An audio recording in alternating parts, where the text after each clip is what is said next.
கிறிஸ்துவுக்குள் மிகவும் பிரியமான தெய்வ பிள்ளைகளை, பரலோகமான நிகழ்ச்சியின் மூலம் உங்களை சந்திப்பதில் என் இருதின் கர்த்தருக்குள் மிகுந்த மகிழ்ச்சி அடைகிறது. உங்கள் எல்லாரையும் இயேசு கிறிஸ்துவின் இன்பையின் நாமத்தினாலும் கிராஸ் டிவி ஊழியங்கள் சார்பாக என் அன்பின் வாழ்த்துக்கள். இன்றைய பரலோகம் அண்ணா எல்லாமே மாறப்போகுது. பிரியமான தெய்வ பிள்ளைகளை, இந்த வார்த்தையை அப்படியே நம்புங்க. உங்கள் வாழ்க்கையில் இருக்கிற எல்லாவற்றையும் கர்த்தர் மாற்றப் போகிறார். இன்றைக்கி எல்லாருடைய மனசுலையும் இருக்கிற ஒரு காரியம் என்ன தெரியுமா? மாற்றம். எப்பொழுது மாற்றம் வரும்? நான் சொல்ல யோசிங்களேன். என் குடும்பம் எப்பொழுது மாறும்? என் பிள்ளைகள் எப்பொழுது மாறுவாங்க? என் கடன் எப்பொழுது மாறும்? என் வியாதி எப்பொழுது மாறும்? என்னுடைய பாடுகள், உபத்திரவங்கள், வேதனைகள், கண்ணீர்கள், நிந்தைகள், அவமானங்கள் இதெல்லாம் எப்பொழுது மாறும்? சீக்கிரத்தில் எல்லாம் மாறப்போகுது. யோபு 14:14 யோபு சொல்கிறான், எப்பொழுது மாறுதல் வரும் என்று காத்திருக்கிறேன். சீக்கிரத்தில் எல்லாமே மாறப்போகிறது. உங்கள் வாழ்க்கையில் இருக்கிற பிரச்சனைகள் மாறப்போகிறது. உங்கள் வாழ்க்கையில் இருக்கிற கடன் மாறப்போகிறது. உங்கள் வாழ்க்கையில் இருக்கிற உபத்திரவங்கள் மாறப்போகிறது.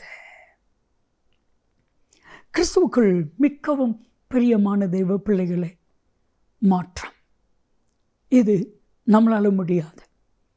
நல்ல கவனிங்களேன். மாற்றணும் அப்படின்னு விரும்புகிற உங்களால் மாற்றத்தை ஏற்படுத்த முடியுமா? முடியாது. யாரால் முடியும்னா, யார் மாற்றத்தை ஏற்படுத்துகிற சூழ்நிலையில் இருக்கிறாங்களோ அவங்களால முடியும். ஒரு ஸ்கூலில் ஒரு ஆசிரியர் சில மாற்றத்தை ஏற்படுத்தணும்னு நினைக்கிறாங்க. அவங்களால முடியுமா? முடியாது. ஆனால் அதே இது ஹெட்மாஸ்டர், தலைமை பதவியில் இருக்கிறவங்களால முடியும். அதே மாதிரி தான் நம்மளால் சில காரியத்தை மாற்ற முடியாது. ஆனால் சர்வ வல்லமையில் தேவனால் எல்லாவற்றையும் மாற்ற முடியும். குறிப்பாக 3 காரியம் மாறப்போகிறது. ஃபஸ்ட்டு, உங்கள் துக்கம் சந்தோஷமாக மாறப்போகிறது. எல்லாமே மாறப்போகிறது. யோவான் 16:20 துக்கத்தை கர்த்தர் சந்தோஷமாய் மாற்ற வேண்டும் சொல்கிறார். நீங்கள் அழுது புலம்புவீர்கள், இந்த உலகம் சந்தோஷப்படும், ஆனாலும் உங்கள் துக்கம் சந்தோஷமாய் மாறப்போகிறது. ஏசாயா 60:20 உங்கள் துக்க நாட்களும் முடிஞ்சிச்சு. அந்நாள் மிகுந்த துக்கத்தோடு, மிகுந்த மனவேதனையோடு ஆண்டவருடைய பாதத்தில் கண்ணீர் சிந்தி கதறுகிறாள். அவள் ஜெபித்தாள். அவளுடைய கண்ணீரை இயேசு கண்டார், தேவன் கண்டார். வேதம் சொல்லுகிறது, 1 சாமுவேல் 1:15 தன் இருதயத்தை ஊற்றினாள். ஆனால் 18 துக்கம் சந்தோஷமாய் மாறையாது. உங்கள் வாழ்க்கையில் இருக்கிற தீமைகள் நன்மையாய் மாறப்போகுது. ஆதியாகமம் 50:20 யோசேப்பு பல தீமைகளை அனுபவித்தான். நாள் ஒன்று வந்தது, அவன் அனுபவித்த அத்தனை தீமையையும் கர்த்தர் நன்மையாய் மாற பண்ணினார். உங்கள் வாழ்க்கையிலையும் தீமை நன்மையாய் மாறப்போகிறது.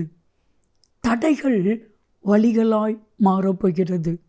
நிறைய பேருடைய வாழ்க்கையில் முன்னேற விடாதபடிக்கு தடை, நன்மை வரவிடாதபடிக்கு தடை, நினைச்ச காரியம் நடக்காதபடி தடை. அந்த தடைகள் எல்லாம் மாறப்போகிறது. யோபு 42:2 அவர் செய்ய நினைத்தது தடைபடுவது அல்ல. ஜெபிக்கலாமா? அன்பின் தகப்பனே, இவருடைய வாழ்க்கை மாறப்போகிறது. இவருடைய பிரச்சனைகள் மாறப்போகிறது. இவருடைய கஷ்டங்கள் மாறப்போகிறது. இவருடைய கண்ணீர் மாறப்போகிறது. இவருடைய அவமானங்கள் மாறப்போகிறது. நீர் மாற்றம் இயேசு கிறிஸ்துவின் நாமத்தில் ஜெபிக்கிறோம் ஜீவனுள்ள பிதாவே. ஆமென், ஆமென். எல்லாமே மாறப்போகுது. நன்மையும் கிருபையும் ஆசீர்வாதங்களும் நிச்சயமாய் உங்களை தொடரும்.